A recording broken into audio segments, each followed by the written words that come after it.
सरस्वती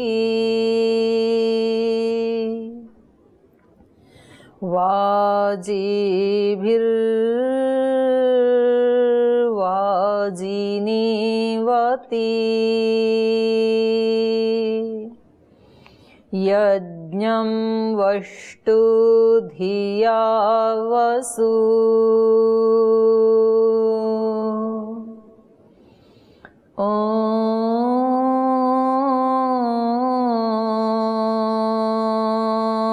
अग्न आयाहि वीतये गृणानो हव्यदातये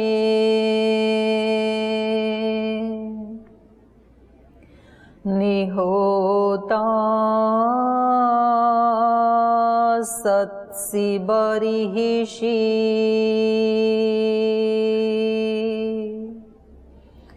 ॐ शान्ति शान्ति शान्तिः।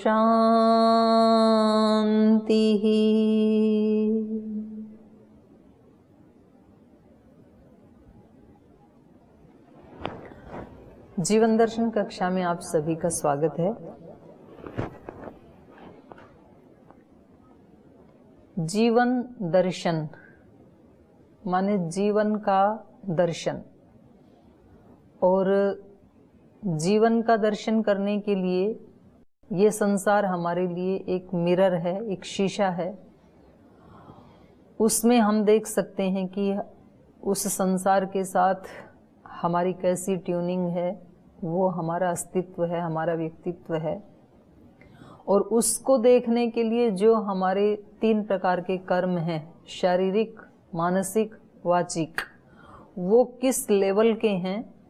तो मैंने शास्त्रों में ऐसे सुना कि जो अज्ञानी लोग होते हैं, नासमझ लोग होते हैं, वो मनुष्य के शरीर को प्राप्त करके भी उनका ज़्यादातर समय कलह क्लेश आदि में या हिंसा चोरी आदि में या एक दूसरे की निंदा चुगली आदि में व्यतीत होता है। लेकिन जो जागरूक लोग होते हैं उनका समय शास्त्रार्थ करने में, कुछ अच्छी पॉजिटिव बातें करने में, कुछ जीवन की जगत की खोज करने में, ऐसी जिज्ञासाएं वो बैठ करके करते हैं।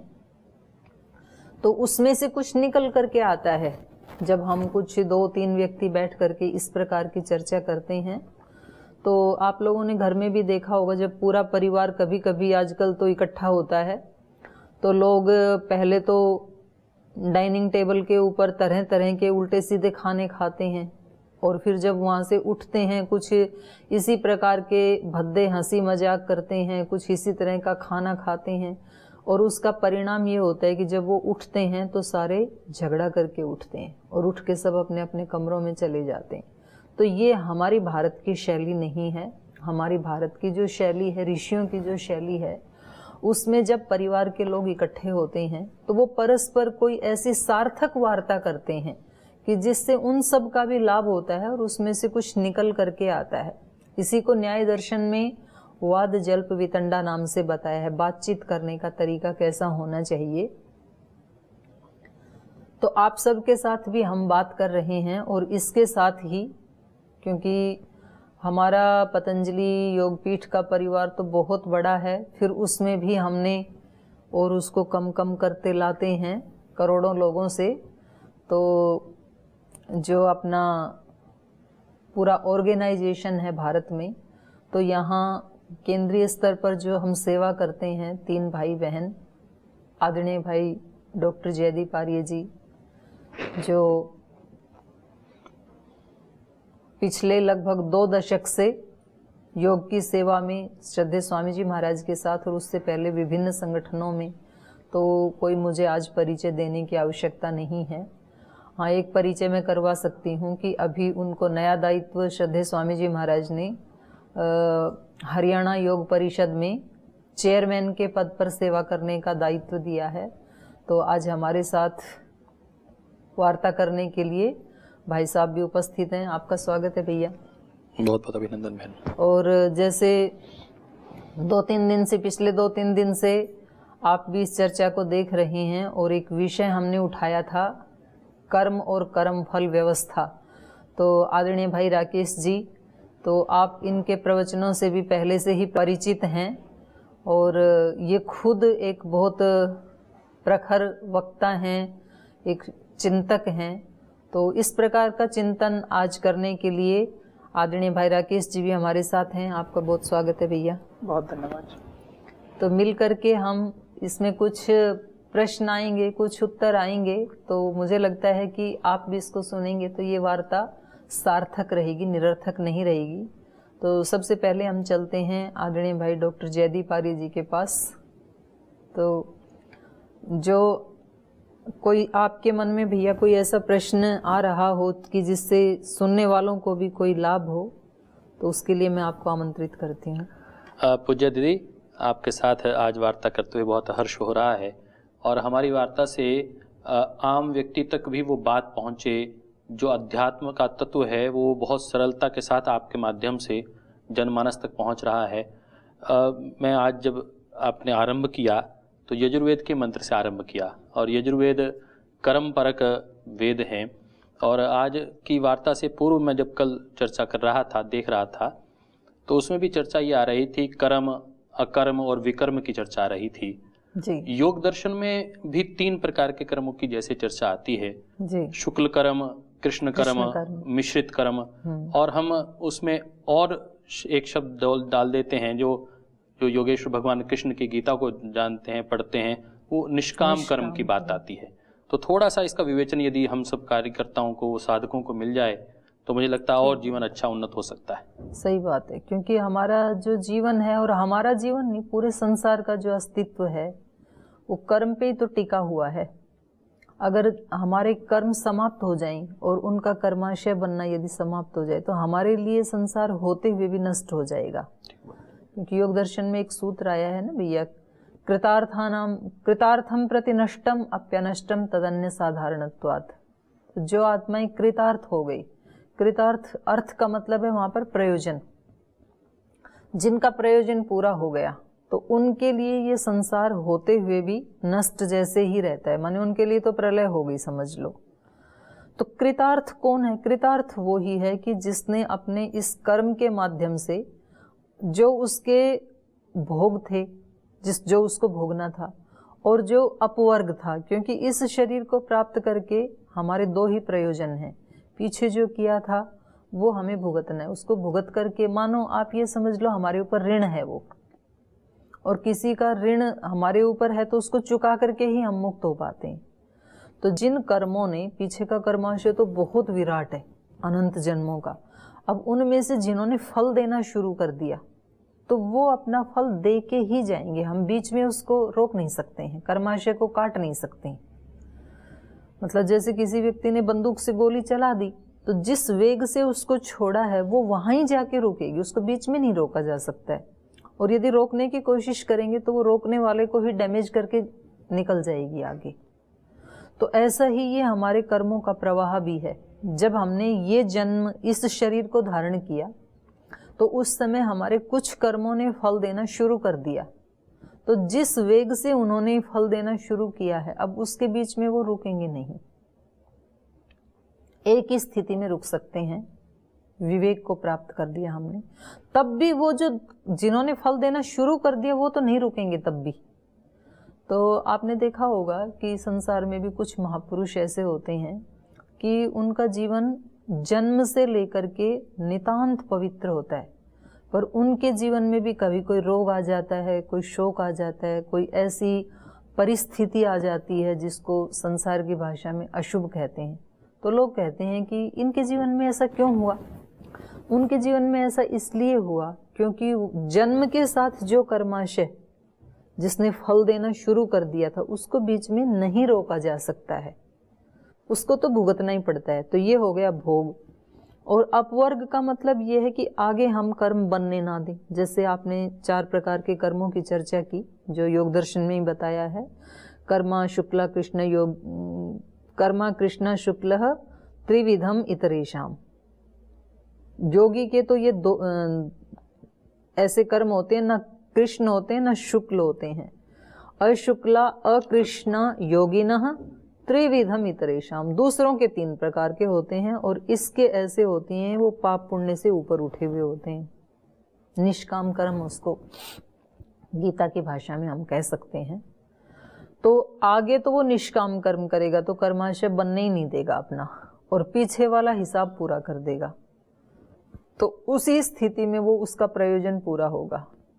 तो अभी आपने पूछा कि इनका हम थोड़ी थोड़ी चर्चा करें भाई, क्योंकि हम तो सुबह से शाम तक पता नहीं कितने कर्म करते हैं।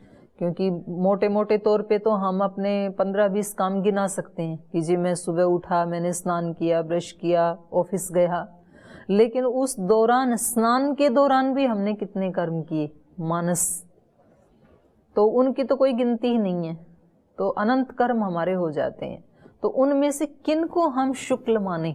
शुक्ल का मतलब क्या है, क्योंकि मोटे तौर पे व्यक्ति ये सोचता है कि कोई व्यक्ति यज्ञ करता है या मंदिर जाता है या गुरुद्वारा जाता है या चर्च जाता है, तो इन सब को हम शुक्ल मान लेते हैं।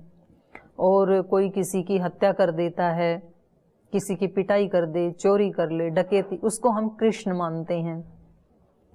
और कुछ मिश्रित कर्म हम ऐसे मान लेते हैं कि जी थोड़ा सा शुभ किया, थोड़ा सा अशुभ किया, तो उसकी कैटेगरी भी जानना बड़ा कठिन है। तो शास्त्र क्या कहता है इसके बारे में, ये पता होना चाहिए हमें।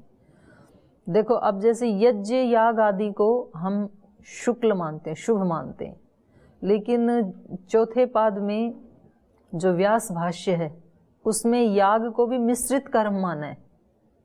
अच्छा, हाँ, कि याग भी जो है, क्योंकि उसमें आप जो आहुति डाल रहे हैं और जो आपने सामग्रियां आदि सब जुटाई हैं, तो उसमें आपने किसी ना किसी को तो कष्ट दिया ही है। और जो मानस कर्म है जैसे जप करना, ध्यान करना, उपासना कर, इनको शुक्ल माना है। अच्छा, तो शुक्ल का मतलब है कि जो हम इंडिपेंडेंट अपने आप से कर सकते हैं, माने मन से कर सकते हैं, उनको शुक्ल माना है वहां पर केवल, कि जिसमें किसी को थोड़ा भी कष्ट नहीं दिया जाएगा। और कुछ ऐसे होते हैं कि आप किसी को कष्ट दे रहे हैं तो किसी को आप पीड़ा भी दे रहे हैं। आप जब खेती करते हैं तो ठीक है, किसान हजारों लोगों के लिए तो उपकार का काम कर रहा है, लेकिन वहां जो खेत में जो कीट पतंग थे उनको तो कष्ट भी तो दे रहा है, इसलिए खेती को भी मिश्रित कर्म कहा है। तो आज अपने ये हमारे चक्षु खोल दिए। हम तो यज्ञ को शुक्ल मानते थे। इसमें एक मैं आपको रोकूंगी। मैंने याग शब्द का प्रयोग किया, यज्ञ नहीं कहा। जी जी, यज्ञ और याग में अंतर है भैया। याग वो होता है जिसमें द्रव्यों से हम होम करते हैं, उसको याग कहते हैं। और यज्ञ जो है वो जप यज्ञ भी हो सकता है। अच्छा, मानस हो सकता है। तो यज्ञ को तो नहीं कहा, यज्ञ तो श्रेष्ठ कर्म है, लेकिन हम जो द्रव्यों को लेकर के, हाँ, आम सामान्य भाषा में, हाँ, आम व्यक्ति भाषा में यज्ञ को, हवन को द्रव्य यज्ञ ही मानते हैं। हाँ, आज के परिप्रेक्ष्य में जो हम द्रव्य से जो अग्नि को आहुतियां देते हैं उसको भी हम यज्ञ कहते हैं। तो वो मिश्रित कर्म है। लेकिन जी, जी, जी, वो अब समझ में आया कि क्योंकि उससे कई जीवों की हानि होगी। हाँ, तो किसी का तो हम किसी का उपकार करते हैं और किसी को हम पीड़ा देते हैं, तो फिर वो मिश्रित कर्म में आएगा। और जिसमें विशुद्ध रूप से हम किसी को भी पीड़ा, अब आप बैठ करके ध्यान लगा रहे हैं, किसी को भी पीड़ा नहीं है उसमें, उसको शुक्ल माना है। और किसी को हम बहुत पीड़ा दे रहे हैं और लाभ उसमें किसी का भी नहीं है, तो वो निश्चित रूप से कृष्ण कर्म है। अब जैसे कोई आतंकवादी है तो वो किसी को भी सुख तो नहीं दे रहा, ना खुद को दे रहा, ना अपने परिवार को, ना समाज को। तो वो विशुद्ध रूप से कृष्ण कर्म है, काला कर्म है, पाप कर्म है वो। तो ऐसे हम अपने दिन भर के छोटे छोटे कर्मों को देखेंगे कि कौन सा मेरा शुक्ल है, कौन सा कृष्ण है, कौन सा मिश्रित है। तो ये बड़ा गहन विषय है भाई साहब। तो ये आपने गहनो कर्मणाम गति कि आतंकवादी इसको किस प्रकार कर्म लेते हैं, उसको ना उनका लाभ है, ना परिवार का लाभ है, ना समाज का लाभ है। परंतु जब उनसे बात करते हैं, जब उनको सुनते हैं, तो उनको लगता है कि हम तो धर्म के लिए काम कर रहे हैं, हाँ, हम तो अपने राष्ट्र के निर्माण के लिए काम कर रहे हैं। तो उनको ऐसा लगता है कि हम तो शुभ कर्म कर रहे हैं, अपनी हाँ, जीवन की हमें तो आहुति दे रहे जन्नत हैं, मिलेगी, जन्नत मिलेगी। ऐसे है। तो ये जो भाव तो है कि इसीलिए व्यक्ति मैं कह रही हूँ कि ये कर्मों की गति है ना, ये बहुत गहन है, क्योंकि इसमें केवल ऋषि ही हमारा मार्गदर्शन कर सकते हैं। वरना तो व्यक्ति जो काम करता है वो अपने कर्म को ठीक ही सिद्ध करना चाहता है और उसको वो ठीक लगता ही है। तो इसमें हमारा जजमेंट केवल ऋषि ही कर सकते हैं। तो इससे ये भी निकल के आया कि हमें अपने शास्त्रों के प्रति अनन्य श्रद्धा रखनी चाहिए, वेद के प्रति, शास्त्र के प्रति, क्योंकि वो जो वचन है वो आप्त पुरुषों के वचन है। उसमें कोई एक मजहब की बात नहीं है कि भाई मैं इस मजहब से हूँ तो मैं इनको ठीक ठहराऊँ, इन कर्मों को। उनको वो ठीक ठीक देखने वाले होते हैं, आप्त पुरुष, दृष्टा होते हैं वो। तो उनकी बातों पे विश्वास हमें करना चाहिए। अब बात ये है कि वो भी यूँ कहेंगे कि जी हमारे जो ऋषि हैं उन्होंने तो यही बताया है। अब वो अपने दृष्टा ऋषि भी तो किसको मान लेंगे। तो इसलिए फिर यहाँ व्यास ऋषि को भी और गीता में योगेश्वर कृष्ण को भी ये कहना पड़ा, गहनो कर्मणाम गति। गहनो कर्मणाम गति। हाँ, चौथे अध्याय का जो 17 नंबर श्लोक है, तो उसमें भगवान कृष्ण को भी ये कहना पड़ा कि ये कर्मों की गति बड़ी गहन है, इसको हम ठीक से डिफाइन नहीं कर सकते हैं कि किसको हम शुभ कहें। पर जिस समाज में हम रहते हैं उस समाज के अनुसार और जिस शास्त्र को, अंतिम प्रमाण तो वेद है, पर जो दूसरे कुछ महापुरुषों ने भी जो शास्त्र बनाए हैं, तो मुझे लगता है कि अगर वो सचमुच में किसी धार्मिक व्यक्ति ने, किसी आत्मवेता व्यक्ति ने यदि उसको बनाया है, तो वो कहीं ना कहीं शब्दांतर से बात, सत्य तो एक ही होता है, वहीं जाके मिलेगी वो बात। अब जैसे महर्षि पतंजलि ने कह दिया कि 5 यम, तो महात्मा बुद्ध ने कह दिया पंचशील का सिद्धांत। तो ये जो महापुरुष, वो कोई भी ये नहीं कहेगा कि हिंसा ठीक है, असत्य ठीक है, ये कोई भी नहीं कह सकता है। तो सत्य एक ही होता है, सार्वभौमिक है, सार्वभौमिक होता है वो। जी, बहुत सुंदरता के साथ चर्चा आगे बढ़ रही है और मिश्रित कर्म के विषय में, कर्म अकर्म के विषय में, विकर्म के विषय में। अब एक सवाल आता है दीदी, कई बार सामान्य जिज्ञासुओं के मन में, कि जब बच्चा जन्म लेता है तो किस अवस्था से किए हुए कर्म को कर्म माना जाए, या कई बार कुछ अज्ञान में हम कर्म करते हैं तो क्या उनका फल भी उसी के प्रकार मिलता है? क्या ज्ञान पूर्वक करते हैं तो उसका कितना फल मिलता है? कई बार अनजाने में हमसे कोई पाप हो जाता है, तो इसके विषय में हमारे शास्त्र क्या कहते हैं? क्योंकि कई बार ये लगता है कि जी हमने तो अनजाने में कर दिया था तो माफ हो जाएगा, या फिर अच्छा प्रश्न है ये। या फिर कुछ लोगों को ये लगता है कि जी वो तो ना मैंने 15 साल से पहले कर दिया था, तो 15 साल से पहले तो बालिग भी नहीं होता है। तो ये एक अच्छा प्रश्न है कि ये जो कर्माशय हमारा बन रहा है, ये शुरू कहाँ से होता है, कब बनना शुरू होता है कर्माशय? तो जो शास्त्र का इसमें कथन है भैया, वो ये है कि कर्माशय अखंड है।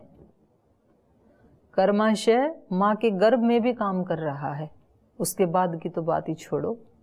तो जैसे ही बच्चा जन्म लेता है ना, वहीं से उसका कर्माशय शुरू हो जाता है।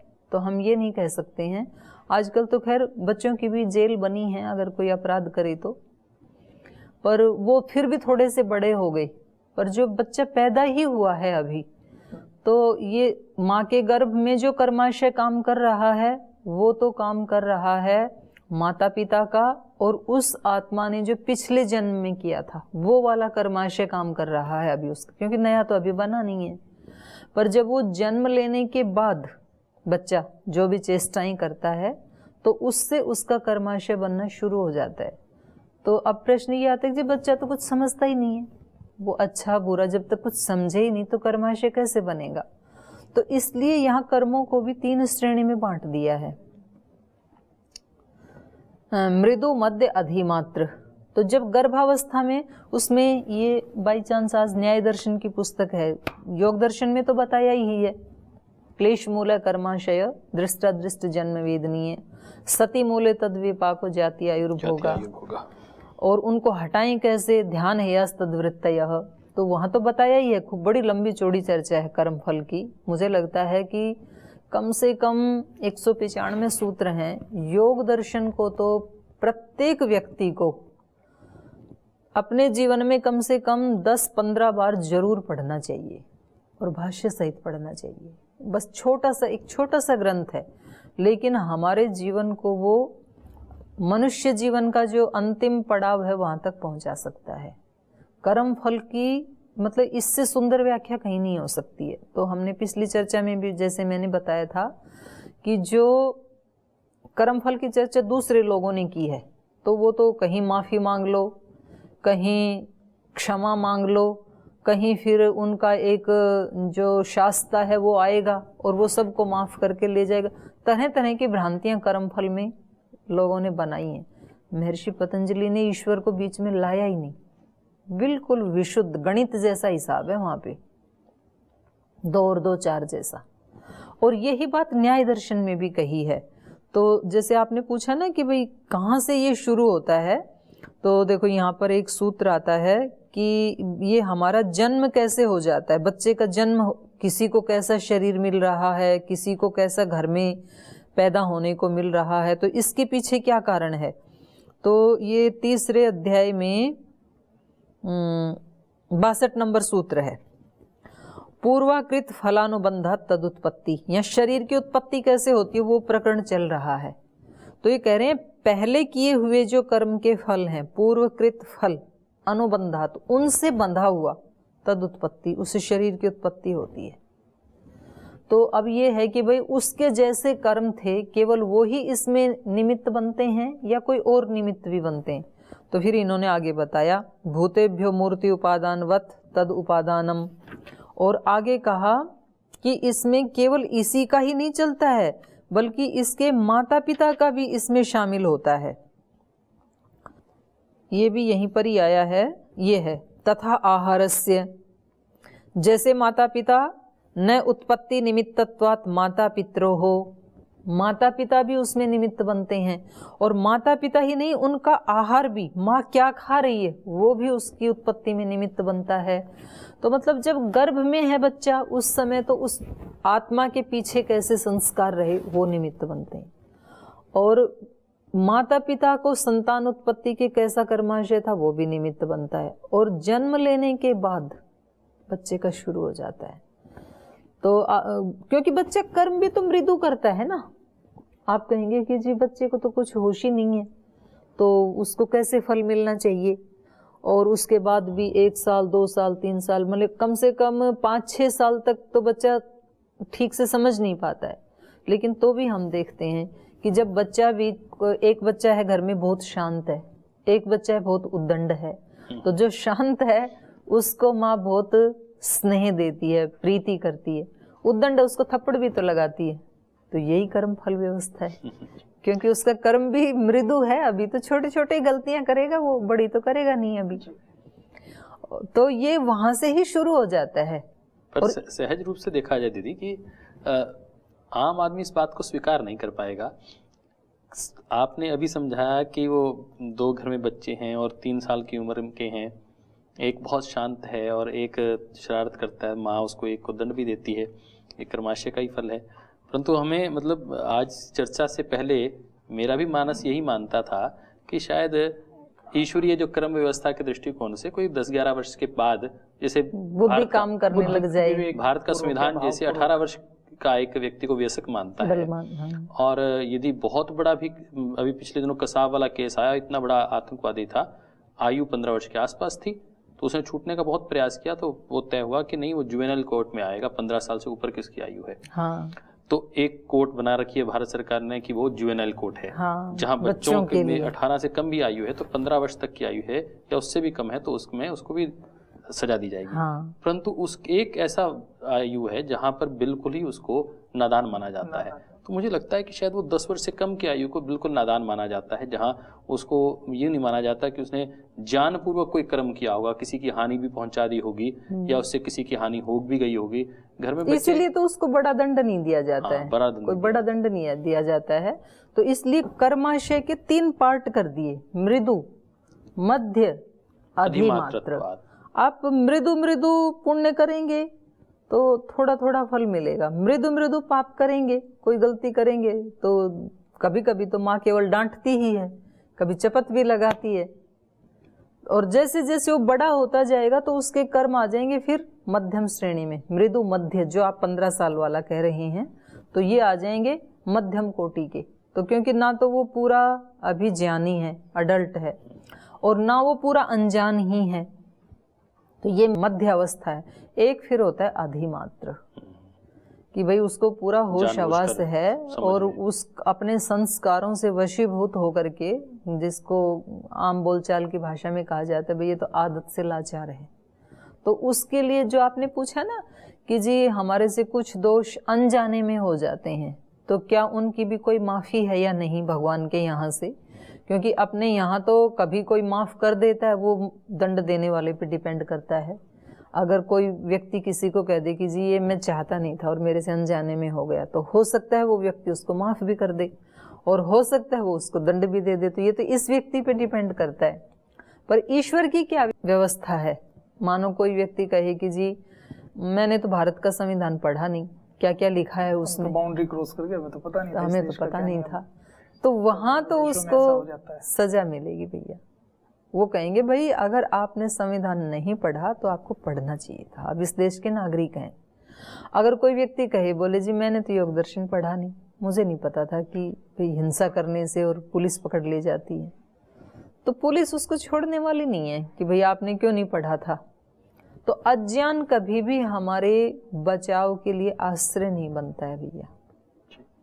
आपकी बात बिल्कुल ठीक है, क्योंकि हमें मनुष्य शरीर मिला ही इसलिए है कि हम अपने उन सारी त्रुटियों को हटाएं और उसको ज्ञान को, विवेक को, चाहे वो इस समाज से संबंधित हैं, चाहे वो हमारे इस अंदर के अस्तित्व से संबंधित हैं, तो वो हमें जानना ही चाहिए। और उसके लिए भगवान ने देखो कितनी अच्छी व्यवस्था की है कि अपने आप ही ऑटो मोड के ऊपर एक सिस्टम लगा दिया, सेंसर लगा रखे हैं अंदर। जैसे ही आप शुभ कर्म करते हैं ना, तो अंदर से अलग प्रकार के हार्मोन्स पैदा होते हैं, एक अलग ही अनुभूति होती है किसी भी व्यक्ति को, भले ही उसने वेद दर्शन शास्त्र पढ़े हैं चाहे नहीं पढ़े हैं। और जब वो गलत काम करता है तो वो अलग प्रकार का सेंसर काम करता है। तो ये कितनी बड़ी कृपा है, ये फिजिकली भी सेंसर हैं, ये मेंटली भी सेंसर लगे हुए हैं। अब फिजिकली देखो, हमारे आहार आदि में कहीं हम त्रुटि करते हैं तो हमारे को टेम्परेचर हो जाएगा, हमारे को कहीं पेन हो जाएगा। तो ये कितना बड़ा सिग्नल दे रही है देखो प्रकृति हमें कि भाई आपने कुछ तो गलत किया है, इसलिए आप अपने आप को ठीक कर लो।